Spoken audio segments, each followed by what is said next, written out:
Hello everybody, my name is Nicholas J. Rudy and today I will be going over the FMS Securities Case B.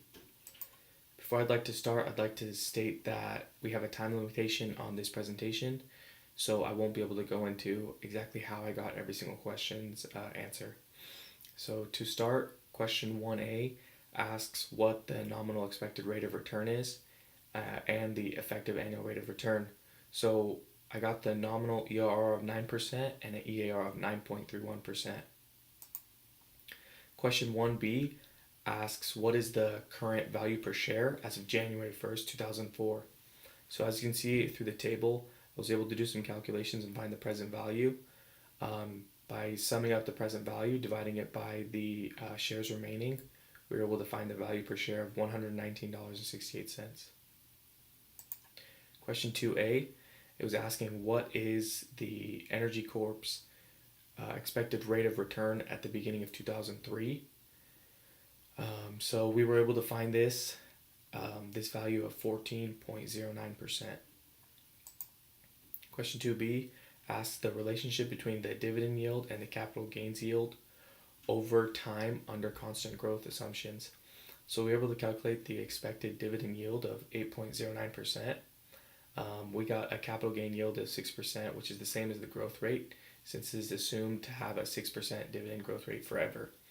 The correlation between the dividend yield and capital gains are direct and they remain constant. So question 3 asks what conditions must hold to use the constant growth or the Gordon model, and do many real-world stocks satisfy the constant growth assumption? So some of the conditions are the dividend is expected to grow forever, the stock price needs to grow at the same rate, expected dividend yield and capital yield is constant, and expected total return is equal to the expected yield plus the expected growth rate.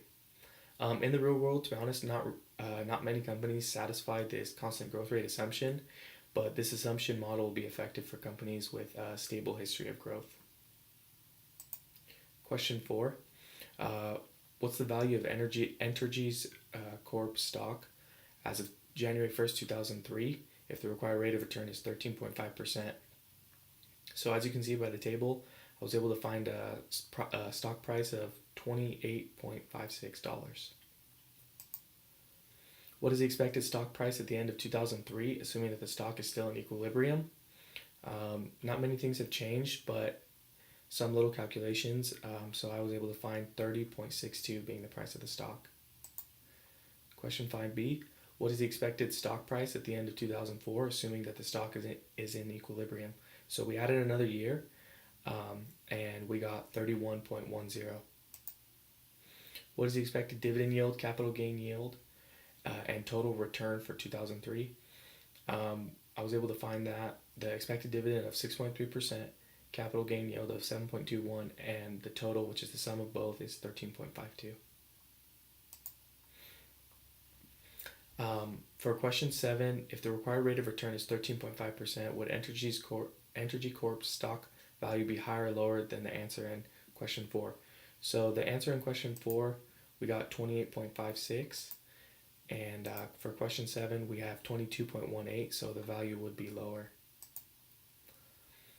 For question 8, Entergy's stock price was 22.26 at the beginning of 2003. Use the growth rates given in the introduction of this question. What is the stock's expected rate of return? So the ERR based on the calculations is going to be 5.76%.